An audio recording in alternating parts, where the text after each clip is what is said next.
মেঘের খামে আজ তোমার নামে উড়ো চিঠি পাঠিয়ে দিলাম, পড়ে নিও তুমি মিলিয়ে নিও, খুব যতনে তা লিখেছিলাম।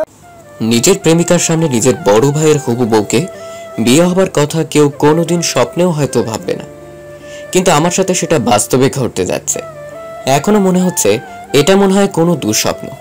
সামনে নিবি দাঁড়িয়ে আছে। নিবি আমার প্রেমিকা, খুব ভালোবাসি আমি ওকে। আমাদের 2 বছরের সম্পর্ক। ওর এই অসহায় মুখখানা দেখে ভেতরটা দুমড়ে মুচড়ে যাচ্ছে। আরহান কিছু বলতে যাবে তখনই শরীফ সাহেব বলে উঠলেন, এমন কইরা তাকাইয়া ওই মায়ারে দেখতেছ কেন? রাত তো ঠিকই অন্য মায়ার সাথে কাটাইছো, এক মায়াতে মন ভরে না নাকি? শরীফ সাহেব গ্রামের মাথা, গ্রামের সব কিছুই তার মন মার্জি মতো হয়। গাছের পাতাও যেন তার অনুমতি ছাড়া নড়ে না। মায়াতলী গ্রামটাকে একদম নিজের মুঠোয় করেছেন সে।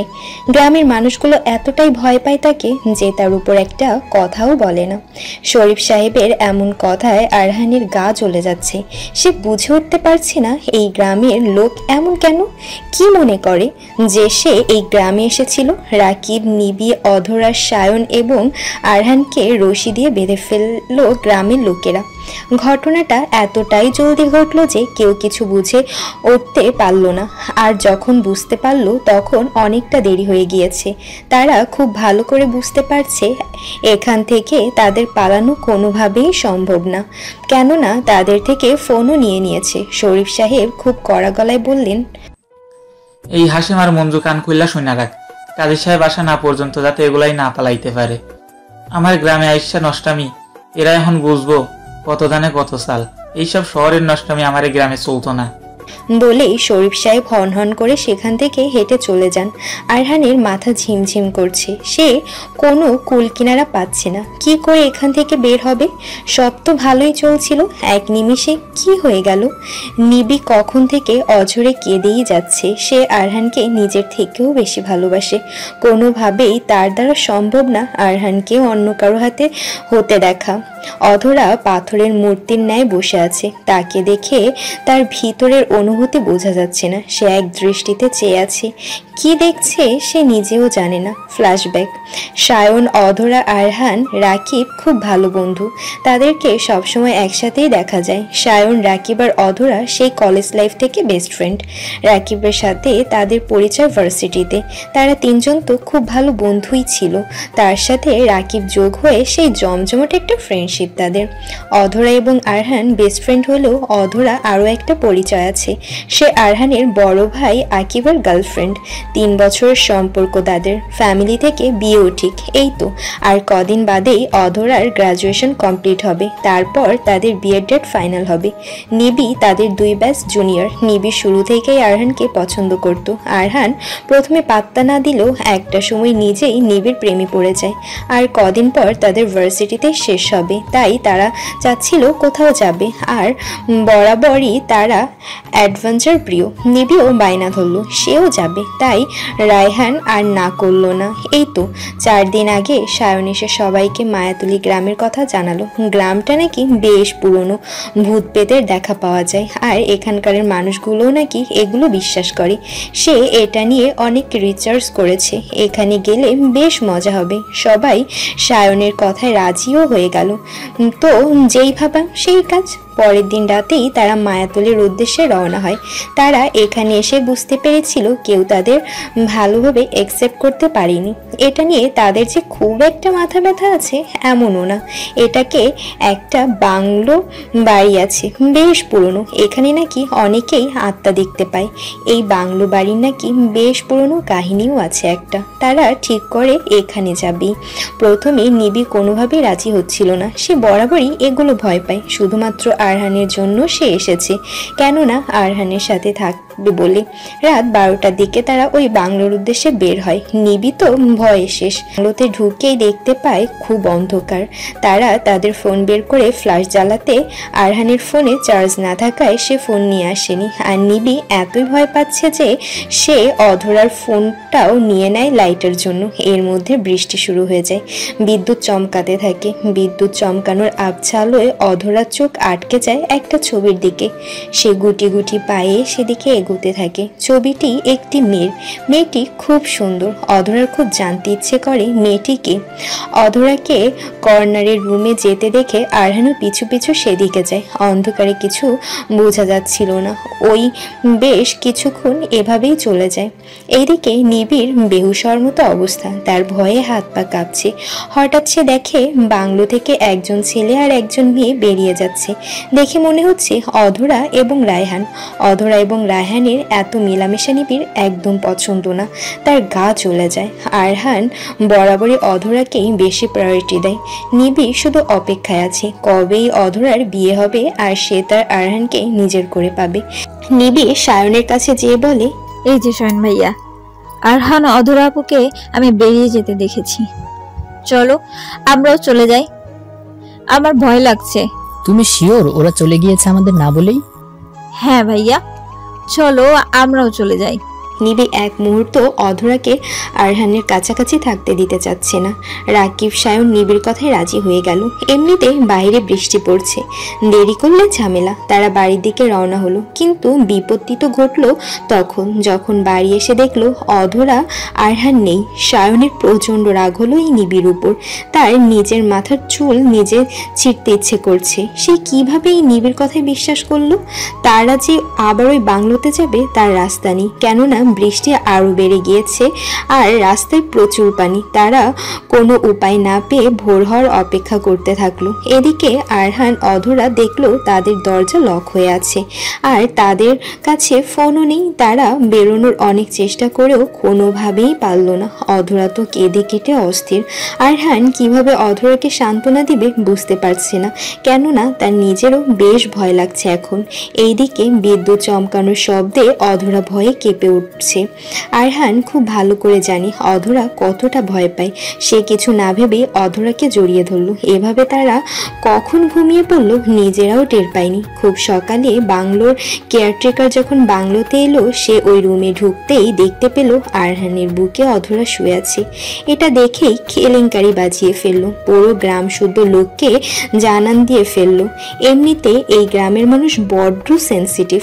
এভাবে কোনো ছেলে মেয়ে একসাথে রাত কাটিয়েছে এটা তারা মানতে নারাজ। তাদের কথা যেভাবেই হোক এদের এখন বিয়ে দিতেই হবে, তা না হলে তাদের গ্রাম অপবিত্র হয়ে যাবে। কাজে এসে পড়েছেন শুনে অধরার আত্মা কেঁপে উঠল। সে এই বিয়ে কোনোভাবেই করতে পারবে না।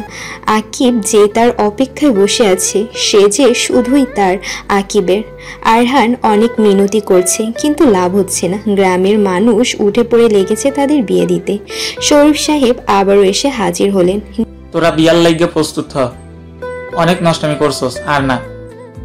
আমগর গ্রাম রে অপবিত্র করবি আর আমরা তামাই না নিমু। এখন বিয়াটা কইরা আমাগো উদ্ধার কর আর এই গ্রাম থেকে বিদায় হ।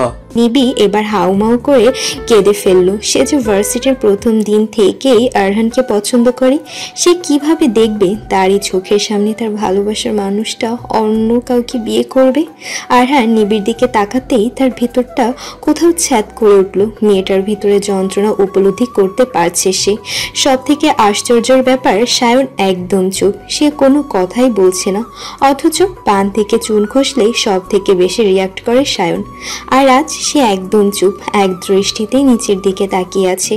কার বিয়া পড়ান লাগবো, জলদি কন। শরীফ সাহেবের হুকুমে অধরা আরহানের রশি শুধু খুলে দেওয়া হলো আর সবাইকে ওভাবেই আটকে রাখা হলো। কাজী সাহেব প্রস্তুত বিয়ে পড়ানোর জন্য। অধরা আরহান মুখোমুখি বসা, কেউ কারো দিকে তাকাচ্ছে না। দুজনের চোখ দিয়ে টপ টপ করে পানি পড়ছে। অধরা আকিব বাদে এখন আর কিছুই ভাবতে পারছে না। আকিবকে সে বড্ড বেশি ভালোবাসে। হঠাৎই একটা পাগল এসে অধরার সামনে দাঁড়ালো। অধরা চুলের মুঠি ধরে অধরার মুখটা উঁচু করলো। দেখি তোর চেহারা খানা, তোর উপর ঠাকুরানের আশীর্বাদ আছে, তগর বিয়া হবই হব। তা না হইলে কি তোরা বাইসে ফিরবার পারতি ওইখানতে? ঠাকুর আইন ভালোবাসার মানুষগুলো মিলাই দেয়। তগর বিয়া তো ওপর থেলেই খাইছে। কি মজা, তগর বিয়া হইব, কি মজা। বলেই পাগল মেয়েটি লাফাতে লাফাতে সবাইকে এই কাণ্ড দেখে হতভম্ব হয়ে গেল। রাকিব, নিবি, অধরা, আরহান, সায়ন কারোর মাথায় কিছুই ঢুকলো না। এমনিতে তো এই ঝামেলা, তার উপরে এই পাগল আবার কি না কি বলছে। এখন পাগলটা আবার কান্না শুরু করলো। জানোস, আমার আর ওনার ওপরও ঠাকুরাইনের আশীর্বাদ ছিল। হে চাইছিল দেখাই আমাকে বিয়াটা হয়েছিল, কিন্তু আমি সংসার করবার পারি নাই। আমার জামাইটা মইরা গেল বলেই কান্না শুরু করলো। তুই তোর জামাইটারে ধরে রাখিস, তোর জামাইটা তোরে মেলা মহব্বত করে। ঠাকুরাই নিজে তো করে এই সুযোগ কইরা দিছে। হে তুই মেলা বালা। বলেই পাগলটা সেখান থেকে চলে গেল। তারা কেউই বুঝতে পারছে না এই ঠাকুরাইনটা আবার কে। নিজেকে জিজ্ঞেস করার মতো অবস্থা নেই, কেননা এখন তাদের যে পরিস্থিতি, এই অবস্থায় কারোর মাথায় অন্য কিছু ঢুকবে না। আপনারা কি বিয়া করবেন না? কখন দইরা আমার ঘরে বহায় রাখছেন? কাজের কথা শুনে শরীফ সাহেবের টনক নড়ল। কাজী সাহেব, আপনি বিয়া পড়ানো শুরু করেন। সকলে রাজি। শেষ রক্ষার হলো না। আরহান, অধরার বিয়েটা হয়ে গেল। 5 জনের কেউ কোনো কথা বলছে না, সবাই স্তব্ধ। এত বড় মাসুল তাদের দিতে হবে কেউই বুঝতে পারেনি। এই বিষয়টাকে তারা কেউই মেনে নিতে পারছে না। তারা আর এক মুহূর্ত দেরি করলো না সেই গ্রামে। এই গ্রামটা তাদের জন্য অভিশাপ। রাকিব গাড়ি ম্যানেজ করে সেই গাড়িতে তারা ঢাকার উদ্দেশ্যে রওনা দিল। রাকিব ড্রাইভারের সাথে সিটে বসে, নিভি আরহানের সাথে চিপকে আছে। সে কোনোভাবেই এই বিয়েটা মানবে না। অধরা চুপচাপ বসে আছে, পাশে সায়ন বসা। সায়নও এখন পর্যন্ত একটা কথাও বলেনি, চোখ বন্ধ করে কপালে হাত দিয়ে হেলান দিয়ে বসে আছে। তাকে দেখে বোঝা যাচ্ছে সে প্রচণ্ড ভেঙে পড়েছে। অধরা হয়তোবা অনুভূতি শূন্য হয়ে গিয়েছে। আরহান চিন্তা করে কোল পাচ্ছে না এর বিয়ের পরিস্থিতি সে কিভাবে সামাল দিবে। শরীফ সাহেব সবার চোখের আড়ালে সে বাংলোতে প্রবেশ করলেন। শরীফ সাহেব যে বাংলোতে আসা যাওয়া করে এটা কেউই জানে না, শুধুমাত্র বাংলোর কেয়ারটেকার ছাড়া কেউ জানে না। শরীফ সাহেব সরাসরি সেই রুমটাতে গেলেন যেখানে গতকাল অধরা আর আরহান ছিল। রুমটার দেয়ালে বড় করে একজনের ছবি লাগানো। সে সেই ছবিটার দিকে তাকিয়ে রইল। তার মানে কি চলছে এটা জানার উপায় কারণে বাংলোর কেয়ারটেকার রফিক আজ অব্দি বুঝলো না শফিক সাহেব এখানে কেনই বা আসে। তার মাঝে মাঝে খুব কৌতূহল হয় জানার, কিন্তু পরক্ষণেই আবার নিজেকে গুটিয়ে নেন, কেননা শরীফ সাহেব একদম পছন্দ করেন না তার কোনো কিছু নিয়ে কেউ ঘাটাঘাটি করুক। শরীফ সাহেবকে দেখতে যতই কঠিন মনে হোক না কেন, ভেতর থেকে সে প্রচণ্ড নরম। তার হয়তোবা কোনো গভীর অতীত আছে যা তাকে আজ এমন করে দিয়েছে। শরীফ সাহেবের চোখ থেকে এক ফোঁটা জল গড়িয়ে পড়ল। সে ছবিটাকে একটা কাপড় দিয়ে ঢেকে রাখলেন, তারপর সবার চোখের আড়ালে সেই বাংলো থেকে বেরিয়ে এলেন। বাংলোটাকে সবাই অভিশপ্ত বলে, তাই তো এখানে মানুষের আনাগোনা নাই বললেই চলে। রাখি পরিস্থিতি ঠিক করতে চাইলেও পারছে না, কেউ কোনো কথাই বলছে না। সে ঠিক করলো সবাইকে তার বাসায় নিয়ে যাবে, যেহেতু সে একা থাকে। রাত থেকে সন্ধ্যা হতে চলল, কারো পেটে এখন পর্যন্ত কোনো খাবার পড়েনি।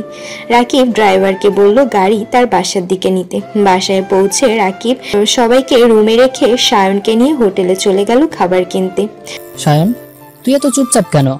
আমি জানি অনেক বড় কাণ্ড ঘটে গিয়েছে, কিন্তু আমাদের তো কিছু করতে হবে নাকি? তুই এমন চুপচাপ হলে আমি একা কি করব? যা হবার তা তো ওদের সাথে হয়েছে, তুই এমন কেন করছিস? আমি মানলাম ওরা তোর অনেক ক্লোজ, তোকেই তো সামাল দিতে হবে নাকি? সায়ন ফ্যাল করে রাকিবের দিকে তাকিয়ে রইল। রাকিব ভ্রু কুঁচকে সায়নকে দেখছে, যে কোনোভাবে আন্দাজ করতে পারছে না এই সায়নের মনে চলছেটা কি। সে আর কথা বাড়ালো না, খাবার দাবার নিয়ে নিজের বাসার দিকে রওনা দিল। এদিকে নাবা আরহানের এক হাত জড়িয়ে ধরে আছে, যে আছে তো আছেই, সে কোনোভাবেই আরহানকে ছাড়ছে না। যত যাই হোক আরহান তো এখন অধরার স্বামী, কিন্তু অধরার এতে কোনো মাথা ব্যথা নেই। সে ঘরের কোনায় চুপটি করে বসে আছে। সে আকিবকে কিভাবে ফেস করবে, কিভাবে তাকে সবটা বোঝাবে? আকিব যদি তাকে ছেড়ে দেয়, না, তার মাথায় প্রচুর যন্ত্রণা হচ্ছে। আরহান অনেক কষ্ট করে নিবিকে ছাড়িয়ে অধরার সামনে গিয়ে দাঁড়ালো। কিছু বলতে যাবে তখনই কলিং বেল বেজে উঠলো। আরহান জোরে একটা শ্বাস নিয়ে দরজার দিকে আগালো। দরজা খুলে দেখলো সায়ন এবং রাকিব দাঁড়ানো। রাকিব অনেক চেষ্টা করেও কাউকে কিছু খাওয়াতে পারলো না। তবুও হাল ছাড়ার পাত্র সে নয়। যেভাবেই হোক সবটা নর্মাল তাকে করতেই হবে। রাকিব সবাইকে একসাথে বসালো। দেখ, যা হবার তা তো হয়েই গিয়েছে, এখন আগে কি করবি তা ভাবতে হবে। এভাবে চুপ করে বসে থেকে কি কিছু ঠিক হবে?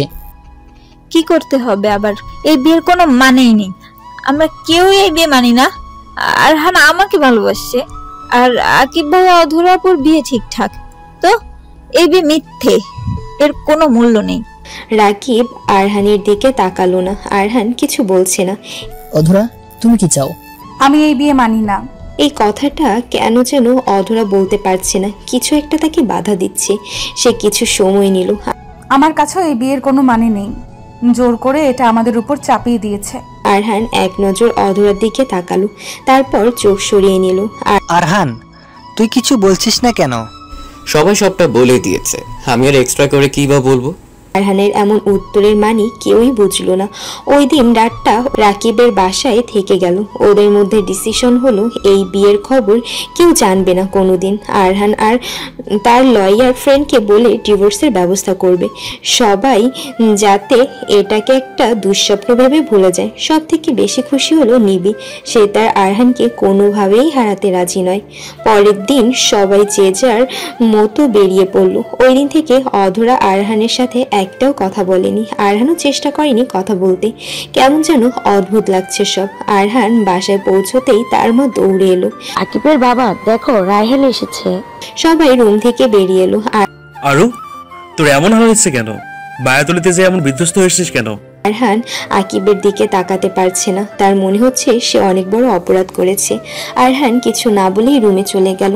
আকিবের কেমন যেন খটকা লাগলো, তাও কিছু বলল না। হয়তোবা আরহান টায়ার্ড অনেক। সে অধরাকে ফোন দিল, কিন্তু না, অধরার ফোন এখন অফ। আরহান শাওয়ার নিল। সে চাইলেও কিছুই ভুলতে পারছে না। তার কেমন যেন ঘুম পাচ্ছে। সে লম্বা একটা ঘুম দিল। কথাবার্তার আওয়াজে তার ঘুম ভেঙে গেল। সে রুম থেকে বের হতেই স্তব্ধ হয়ে দাঁড়িয়ে গেল। আরহান দেখতে পেল সোফায় অধরা এবং তার পরিবার বসা। এটা দেখে সে বড়সড় একটা ধাক্কা খেলো। খানিকটা ভয়ও পেল। অধরা কি সবাইকে সবটা বলে দিয়েছে? কিন্তু অধরা সবাইকে বলবেই বা কেন? সে পরিস্থিতি বুঝে ওঠার চেষ্টা করছে। পরিস্থিতি বেশ স্বাভাবিকই লাগছে তার কাছে। আকিব আরহানকে দেখতে পেয়েই ডাক দিল। কিরে, এমন করে দাঁড়িয়েছিস কেন? এদিকে আয়, তোর বেস্ট ফ্রেন্ড এসছে। বলেই একটা চোখ টিপ দিল। আরহান মুচকি একটা হাসি দিয়ে নিজেকে স্বাভাবিক করলো। আরহান তাদের দিকে এগিয়ে গেল। কেমন আছো আরহান বাবা? তোমরা আজ এসে পড়লে যে? তোমাদের তো কাল আসার কথা ছিল। আমরা ভাবলাম তোমাদের সারপ্রাইজ দেব, উল্টে তোমরাই আমাদের সারপ্রাইজ দিলে। অধরা আরহানের দিকে একটা বারের জন্য তাকাচ্ছে না। ব্যাপারটা আকিবের চোখে পড়ল। কি ব্যাপার, তোরা কথা বলছিস না যে? এমনিতে তো সারা দিনই ঝগড়া করতে থাকিস। ওখানে কি এমন হলো যে তোরা এমন চুপ করে আছিস? তোরা কি কথা না বলার ব্রত নিয়েছিস নাকি? আকিবের কথা শুনে সবাই হেসে দিল। অধরাও না হেসে পারল না। এই শাকচুনির তো আলাদাই ভাব, ভাবে বুঝো না? আরহানের এমন কথায় অধরার মেজাজ খারাপ হয়ে গেল। এই পাজি ছেলে, শাকচুনি কাকে বলছিস? কয়দিন পরও তো ভাবি হবে। ভাবি শব্দটা শুনেই আরহানের বুকে ছ্যাদ করে উঠল। নিমিষেই তার মুখ থেকে হাসি উধাও হয়ে গেল। আপনারা যদি কিছু মনে না করেন, আমি অধরার সাথে আলাদা করে কথা বলতে পারি? আরে বাবা, এতে মনে করার কি আছে? নিয়ে যাও ওকে। অধরার কেমন যেন অস্বস্তি হচ্ছে, কিছুটা ভয়ও লাগছে। আকিব যদি বুঝে ফেলে সবটা। আকিব অধরার এক হাত ধরে অধরাকে তার রুমে নিয়ে গেল। আরহান শুধু তাদের যাওয়ার পানে তাকিয়ে রইল। রুমে ঢুকতেই আকিব দরজা বন্ধ করে দিল। অধরাকে পেছন থেকে জড়িয়ে ধরল। এই যে আমার টুনটুনি, আপনি যে ওখানে গিয়ে আমাকে ভুলে গিয়েছেন, আপনার কি একটু আমার কথা মনে পড়েনি? আপনি এসেও আমাকে ফোন দেননি। আকিব এর আগেও অধরাকে জড়িয়ে ধরেছে। আকিবের জড়িয়ে ধরা অধরার খুব পছন্দ, কিন্তু আজ কেমন যেন একটা অস্বস্তি কাজ করছে, একটা অপরাধ বোধ কাজ করছে। অধরা কোনোভাবেই আকিবের চোখের দিকে তাকাতে পারবে না। অধরার কোনো উত্তর না পেয়ে আকিব অধরাকে নিজের দিকে ঘোরালো। ঘুরিয়ে সে টাসকি খেয়ে গেল। কেননা অধরা কাঁদছে। আকিব কোনোভাবেই বুঝতে পারছে না অধরা কাঁদছে কেন। এই টুনটুনি, তোমার কি হয়েছে? তুমি কাঁদছো কেন? আরে বাবা, আমি তো মজা করেছি, প্লিজ কান্না করো না। অধরা এবার হাউমাউ করে কেঁদে ফেললো আকিবকে জড়িয়ে ধরে। অধরার এমন কাণ্ড দেখে আকিব আরো বেশি আশ্চর্য হয়ে গেল। সে কি বলবে এখন বুঝতে পারছে না। তার জানা মতে সে তো কোনো দোষ করেনি। আকিব অধরার মাথায় হাত বুলিয়ে দিচ্ছে। অধরা ধীরে ধীরে শান্ত হলো, কিন্তু এখনো সে ফুপিয়ে ফুপিয়ে কাঁদছে। আমাকে মাফ করে দাও, বিশ্বাস করো আমি ইচ্ছে করে করিনি। আমাকে মাফ করে দাও, আমি তোমাকে অনেক ভালোবাসি। এ মা, তুমি তো সিরিয়াসলি নিচ্ছ কেন আমার কথা? আমি একদমই তোমার উপর রাগ করে নেই আমার টুনটুনি, প্লিজ শান্ত হও তুমি। অধরার এমন অনেকটা শান্ত হয়েছে। আকিব অধরাকে পানি দিল খেতে। অধরা গ্লাসটা নিয়ে আকিবের বারান্দায় চলে গেল। আকিব তার আলমারি থেকে ছোট একটা বক্স বের করলো। বক্স থেকে চেইনটা বের করে অধরার দিকে এগোলো। অধরা পেছন থেকে চেইনটা গলায় পরিয়ে দিল। অধরা প্রথমে একটু অবাকই হলো, চেইনের সাথে লকেটটা খুব সুন্দর। অধরার খুব পছন্দ হয়েছে। কেমন লেগেছে আমার গিফটটা? অনেক সুন্দর। শোনো, এটা কখনো খুলবে না, এটা আমার ভালোবাসা তোমার জন্য। আমি না থাকলে এটা তোমাকে আমার কথা মনে করাবে। আকিবের এমন কথা শুনে অধরার বুকে ধক করে উঠল। সে আকিবকে জড়িয়ে ধরল। এমনটা বলবে না, আমি তোমাকে হারাতে পারবো না। দ্বিতীয়বার এই কষ্ট আমি নিতে পারবো না। আকিব অধরার কথার মানে না বুঝলেও তেমন একটা ঘাটালো না। আচ্ছা, এখন বাইরে চলো, সবাই অপেক্ষা করছে। অধরা আকিব বাইরে বেরোতে আরহানকে দেখতে পেল। আরহান সাথে অধরা চোখাচোখি হতে দুজনেই চোখ নামিয়ে নিল। আরহানকে পাশ কাটিয়ে অধরা সবার সাথে সোফায় যেয়ে বসলো। আরহান দ্রুত নিজের রুমে চলে গেল। রুমে যেতেই দরজা আটকে দিল। দেয়ালের সাথে সজোরে একটা ঘুষি দিল। তার সবকিছু ওলটপালট হয়ে যাচ্ছে। তার মনে যে ঝড় চলছে, এটা শান্ত করার উপায় তার জানা নেই। তখনই আরহানের ফোন বেজে উঠল। দেখলো নিবিড় ফোন। তার কেন জানি রিসিভ করতে ইচ্ছে করছে না। সে ফোনটা অফ করে দিল। চোখে মুখে পানি দিয়ে রুম থেকে বেরিয়ে আবার জয়েন করলো সবাইকে। তো সেটাই ফাইনাল রইলো, সামনে শুক্রবারে ওদের এনগেজমেন্ট সেরে ফেলি আমরা। হ্যাঁ অবশ্যই, এটাই ফাইনাল রইলো। এত বড় একটা নিউজ শুনে অধরা আরহান কেউই বুঝতে পারেনি। তাদের হাতে সবই খুবই কম। দুজন দুজনের দিকে একবার তাকালো। অধরা এবং তার বাবা মা সেদিনের মতো আকিবদের থেকে বিদায় নিয়ে চলে গেল। আরহান রুমে এসে তার বন্ধু রিমনকে ফোন দিল। দোস্ত, আমার তোর সাথে কিছু কথা ছিল, কাল দেখা করতে পারবি? রিমন আরহানের ভয়েস শুনে বুঝে গিয়েছে কিছু একটা হয়েছে। হ্যাঁ বন্ধু, কাল তুই আমার বাসায় চলে আসিস। আচ্ছা বলেই আরহান ফোনটা কেটে দিল।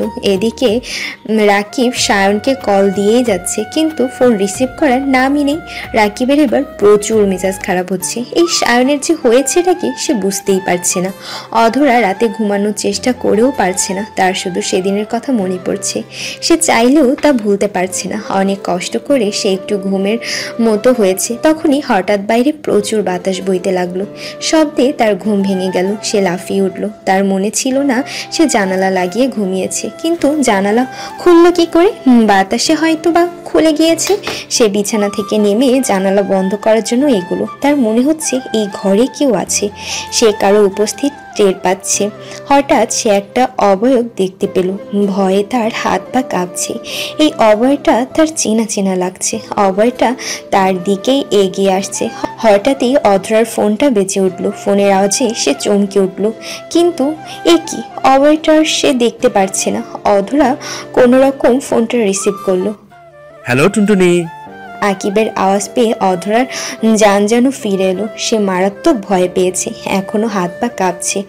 গলা দিয়ে আওয়াজ বের হচ্ছে না। অনেক কষ্ট করে সে হ্যালো বলল। অধরার আওয়াজ শুনেই আকিব বুঝে গেল কিছু একটা হয়েছে। মায়াতলী গ্রাম থেকে আসার পর অধরার মাঝে যে কিছু একটা পরিবর্তন এসেছে তা আকিব খুব ভালো করেই বুঝতে পারছে। কিন্তু সে এই ব্যাপারে অধরাকে কিছু জিজ্ঞেস করতেও চাচ্ছে না, কেননা কিছু বলার মতো হলে অধরা নিজে থেকেই বলতো, এটা তার বিশ্বাস। তবুও মনে কোথাও যেন একটা খটকা রয়েই গেল। অধরা, তুমি ঠিক আছো তো? তোর ভয়েস এমন শোনা যাচ্ছে কেন? আমি তোমার সাথে পরে কথা বলি। বলেই অধরা ফোনটা কেটে দিল। আকিবের ব্যাপারটা মোটেও পছন্দ হলো না। তার কেন যেন মনে হচ্ছে অধরা তার থেকে দূরে চলে যাচ্ছে। সে কি অধরাকে হারিয়ে ফেলবে? ভাবতে বুক কেঁপে উঠল তার। অনেক কষ্ট হলেও একবারে ধাক্কাটা সে সামাল দিয়েছিল, কিন্তু এবার যদি তার সাথে এমন কিছু হয়।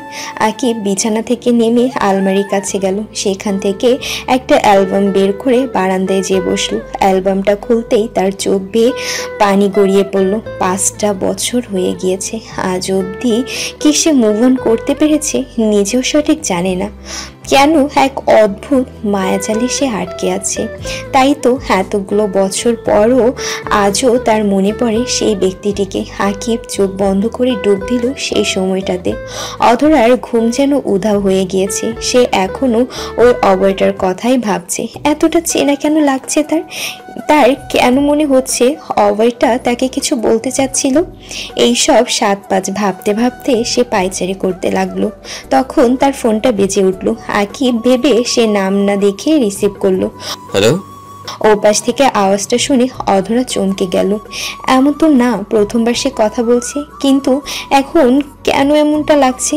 সে যেন পালানোর চেষ্টা করছে। ওই একটা ঘটনা সবার লাইফ কেমন যেন বদলে দিয়েছে। কোনো সাড়া না পেয়ে আরহান আবারও হ্যালো বলল। হ্যাঁ বলো। আরহান এবার নিজেই চুপ হয়ে গেল। সে যে কি বলবে বুঝতে পারছে না। এতটা বাজে সিচুয়েশনে যে তাকে পড়তে হবে বুঝতেই পারেনি সে। আমি কাল রিমনের সাথে কথা বলবো, তুই কি যাবি আমার সাথে? দুজন গেলে প্রসেসটা ভালোভাবে আগাতে পারবো। আমাদের ডিভোর্সটা জলদি হয়ে যাবে আশা করি। এই কথাটুকু বলতে গিয়ে আরহানের দম বন্ধ হয়ে যাচ্ছিল। ডিভোর্স কথাটা শুনে অধরার বুকে ছ্যাদ করে উঠল। এই শব্দটার মুখোমুখি কোনোদিন তাকে হতে হবে এটা কখনো ভাবেনি সে। হ্যাঁ যাব, কখন কোথায় যেতে হবে ডিটেলস ম্যানেজ করে দিস বলেই অধরা ফোন কেটে দিল। আরহানকে কিছু বলার সুযোগ দিল না। সেদিন রাতটা নির্ঘুম কাটলো আরহান এবং অধরার। পরের দিন সকালে আরহান এবং অধরা দুজনেই সময় মতো পৌঁছে গেল রিমনের বাসায়। তাদেরকে দেখে মনে হচ্ছে তারা খুব তারা এই বিয়ে ভাঙার। রিমন সবটা শুনে কিছুক্ষণ স্তব্ধ হয়ে বসে রইল। তার খুশি হওয়া উচিত নাকি দুঃখ প্রকাশ করা উচিত সে নিজেও কনফিউজড। তোরা দুজন শিওর তো যে ডিভোর্স চাস? রিমনের এমন প্রশ্নের জন্য কেউই প্রস্তুত ছিল না। দুজন একজন আরেকজনের দিকে তাকালো। কিছুক্ষণ সময় নিয়ে দুজনেই হ্যাঁ বলল। আচ্ছা, তোরা যখন চাচ্ছিস তাহলে তাই হবে। আমি খুব শীঘ্রই প্রচেষ্টা শুরু করব, তোরা একদম চিন্তা করিস না। অধরা আরহান রিমনকে ধন্যবাদ জানিয়ে সেখান থেকে চলে গেল। রিমন তাদের যাওয়ার পানে তাকিয়ে থেকে মুচকি হাসি দিল। আসলে বিধাতা যে কখন কি খেল দেখায় তা বোঝা বড্ড দায়। শরীফ সাহেবের শরীর হঠাৎ কেমন যেন খারাপ হয়ে গিয়েছে। মনে হচ্ছে এইবার আর বাঁচার উপায় নেই। সে আঁকা থেকে বিদায় বেশ কষ্ট হচ্ছে তার। বিয়েটাও তো করেনি যে শেষ বেলায় এসে কেউ তাকে সেবা যত্ন করবে। কাজের মানুষটা কি আর মন থেকে সেবা করে? তার আরহান অধরার কথা খুব মনে পড়ছে। সে কি তাদের সাথে ভুল কিছু করেছে? কিন্তু ভুল কিভাবে হবে? তার মায়াবতী যে ভুল করতেই পারে না। তারপরও কেমন যেন একটা খটকা রয়েই যাচ্ছে। আরহান অধরা একসাথে ভার্সিটিতে পৌঁছলো। যেই রাকিব আর সায়নকে দেখতে পেল। সায়ন তাদের দিকে তাকিয়ে আছে। আরহান যেয়ে সায়নের পাশে বসলো। তখনই নিবি দৌড়ে এসে আরহানকে জড়িয়ে ধরলো। আরহান নিবিকে ছাড়াতে চেষ্টা করেও পারছে না। নিবি আটার মতো চিপকে আছে। অধরা তাদের দিকে তাকিয়ে আবার চোখ সরিয়ে ফেললো। সেদিনের মতো ভার্সিটি শেষ করে বাসায় ফিরে গেল। দেখতে দেখতে দুদিন কেটে গেল। সব কিছু স্বাভাবিক থাকলেও অধরা আরহান কোনোভাবেই স্বাভাবিক হতে পারেনি। অধরা আকিবের এঙ্গেজমেন্টের দিন ঘনিয়ে আসছে। এদিকে রিমনকে ফোন দিয়ে অস্থির আরহান, কিন্তু এই ছেলের ফোন অফ। সব মিলিয়ে সে পাগল প্রায়। তার উপর নিবিড় ঘ্যানোর তো আছেই। অধরার আচরণ অস্বাভাবিক দেখে আকিব ঠিক করলো সে অধরার সাথে দেখা করবে। বিকেলে একটি পার্কে সে অধরাকে দেখা করতে বলল। অধরা প্রথমে না যেতে চাইলেও আকিবের জোড়াজোড়িতে বাধ্য হলো। বিকেল 4টা নাগাদ অধরা পৌঁছে গেল। গিয়ে দেখলো আকিব একটা বেঞ্চে বসে আছে। অধরা যে আকিবের পাশে বসলো। দুজনই নীরবতা পালন করছে। আকিব অধরার এক হাত নিজের হাতের মুঠোয় নিল। যেই না কিছু বলতে যাবে তখনই একজনের উপর তার চোখ আটকে গেল। সে নিজের চোখকেই বিশ্বাস করতে পারছে না। ভুল দেখছে না তো। সাথে সাথে সে অধরার হাত ছেড়ে দিল। সামনে থাকা মানুষটার দিকে এক দৃষ্টিতে চেয়ে রইল। অধরা আকিবকে এভাবে তাকিয়ে থাকতে দেখে নিজেও ওই দিকে তাকালো। দেখার সাথে সাথে সে দাঁড়িয়ে গেল। এমন কিছু দেখবে তা কল্পনাও করেনি কোনোদিন। তিরু পার্কের এক কোনায় দাঁড়িয়ে আছে। মধ্যবয়স্ক একজন লোকের সাথে কথা বলছে। অধরা একবার তিরুর দিকে তাকায়, আরেকবার আকিবের দিকে তাকায়। সব কিছু তার গলিয়ে যাচ্ছে, একটার পর একটা শখ। সব মিলিয়ে মাথা নষ্ট হয়ে যাচ্ছে অধরার। আকিব, অধরার ডাকে আকিব বাস্তবে ফিরে এলো। আকিব দেখো, তিরু আপু, তুমি তার সাথে কথা বলবে না? অধরার এমন কথায় আকিব খানিকটা অবাক হলো, আবার ইতস্ত বোধ করছে। এভাবে সে তার অতীতের সম্মুখীন হবে ভাবতেই কেমন যেন লাগছে। আমি এখানে বসে থাকি, তুমি বরং তিরু আপুর সাথে কথা বলে আসো। আকিব একবার অধরার দিকে তাকালো, আবার কি ভেবে যেন তিরুর দিকে এগোতে লাগলো। আকিব তিরুকে খুঁটিয়ে খুঁটিয়ে দেখছে। সেই 5 বছর আগের তিরু আর এখনের আগের তিরুর মধ্যে কতটা পার্থক্য।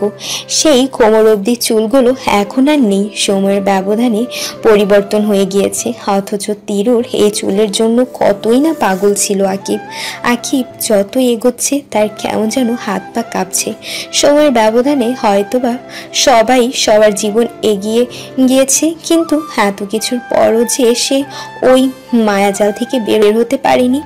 আকিব একদম তিরুর কাছাকাছি এসে পৌঁছেছে থেকে ডাক দিল, তিরু। কণ্ঠস্বরটা শুনেই তিরু চমকে উঠে পিছে তাকালো। আকিবকে দেখেই তার চোখটা ভিজে উঠল। নিজের অজান্তেই চোখ দিয়ে পানি পড়তে লাগলো। আকিব কিছু বলতে যাবে তখনই রাহিয়ান এসে তিরুকে ডাক দিল। রাহিয়ানকে দেখে আকিবের মুহূর্তেই রাগ উঠে গেল। সেই 5 বছর আগের ক্ষতর কথা মনে পড়ে গেল। আকিব আর এক মুহূর্ত সেখানে দাঁড়ালো না। সেখান থেকে এসে অধরাকে নিয়ে পার্ক থেকে বেরিয়ে গেল। তিরু তাদের যাওয়ার দিকে চেয়ে রইল। রাহিয়ান তিরুর এক হাত ধরে এক প্রকার টেনেই সেখান থেকে নিয়ে এলো। তিরু কান্না করেই যাচ্ছে। বাসায় এসে সে রুমের দরজা লাগিয়ে দিয়ে জোরে জোরে কাঁদতে লাগলো। রাহিয়ান তিরুর দরজার কাছে এসে নক করতে যেও আবার ফিরে গেল। এদিকে আকিব অধরাকে বাসায় পৌঁছে দিয়ে নিজেও বাসায় চলে এলো। পুরো রাস্তা সে অধরার সাথে একটাও কথা বলেনি। বাসায় এসেই রুমে ঢুকে ভাঙচুর শুরু করে দিল। আরহান এবং তার মা অবাক হয়ে গেল আকিবের এমন কাণ্ড দেখে। ঠিক এমন আচরণ সে করেছিল আরও 5 বছর আগে। আরহান ভয় পেয়ে গেল। অধরা কি সবটা বলে দিয়েছে? ভাবতেই তার গা শিউরে উঠল। অধরার উপর প্রচন্ড রাগও হলো। অধরাকে ফোন দিল সে। হ্যালো অধরা। বল। ভাইয়ার কি হয়েছে রে? বাসায় আসার পর থেকে ভাঙচুর শুরু করে দিয়েছে।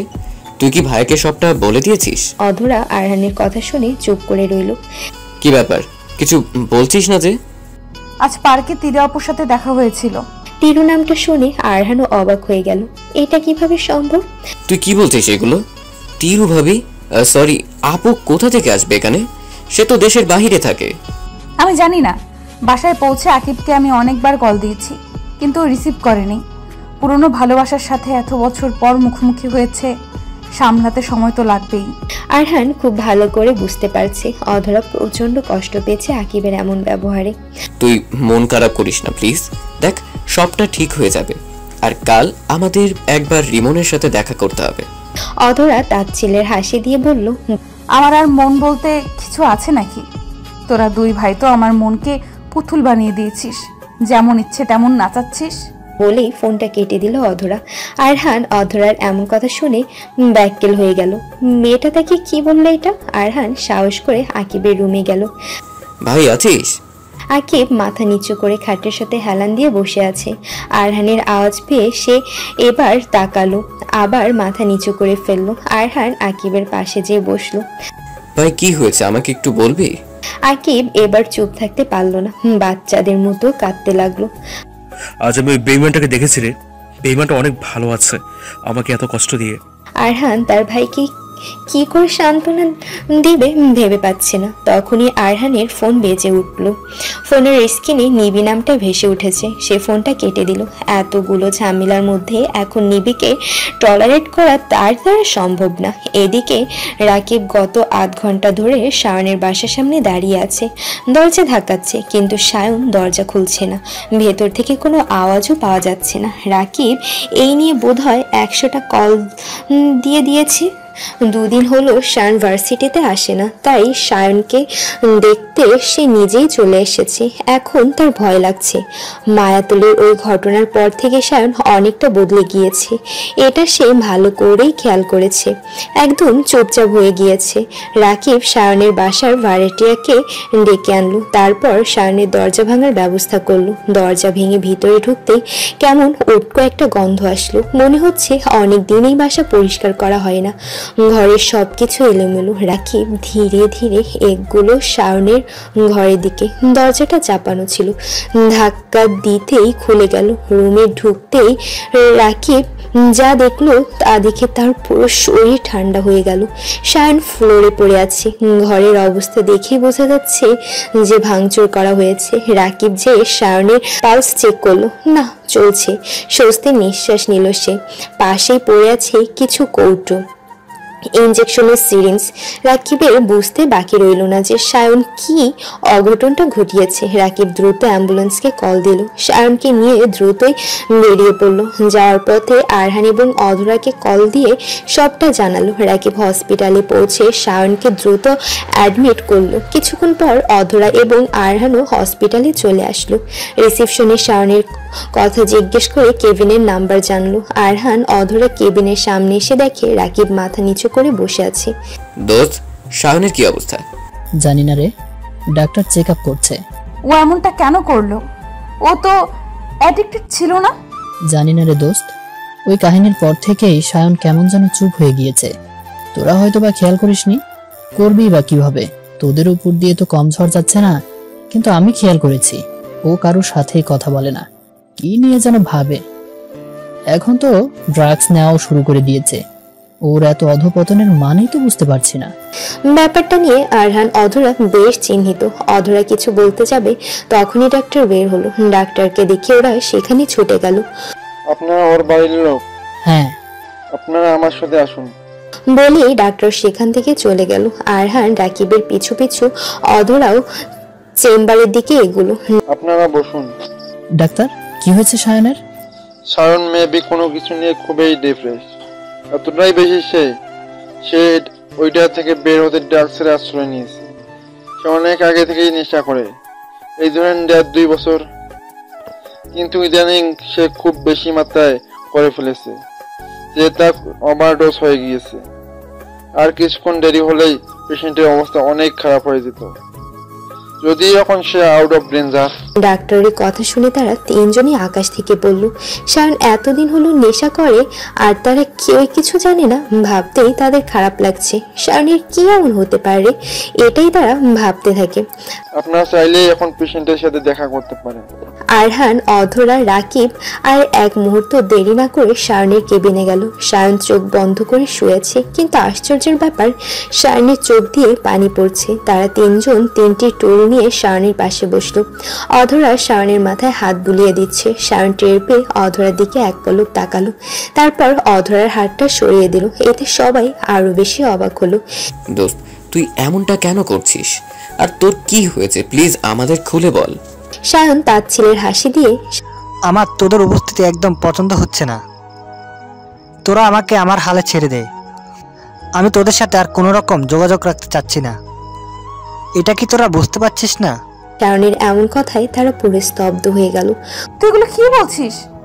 কেন বলছিস? আমি তোকে কপিয়ার দিতে বাধ্য নই। আর রাকিব শোন, তুই আমাকে বাড়ি নেওয়া যাওয়ার ব্যবস্থা কর। আমি কদিন বাড়ি গিয়ে থাকতে চাই। তোরা যেতে পারিস, আমি এখন রেস্ট নিতে চাচ্ছি।